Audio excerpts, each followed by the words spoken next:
Les plaques. Réponse expliquée. On commence? Mais quelle est l'épaisseur moyenne de ces plaques? Observons ce graphique, vitesse des ondes sismiques en km par seconde en fonction des 700 km de profondeur terrestre. La vitesse de propagation de ces ondes dépend du milieu traversé.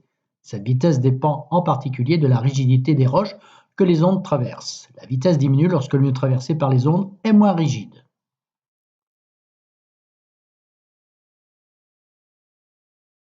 D'après le graphique, la vitesse des ondes diminue à 100 km. Cette limite correspond à l'interface entre la lithosphère et la sténosphère. La lithosphère est solide et rigide. La sténosphère est souple et rigide. La lithosphère est une couche dont l'épaisseur moyenne est de 100 km. La zone jaune est donc la lithosphère. La lithosphère correspond à l'épaisseur des plaques. Les plaques ont une épaisseur moyenne de 100 km.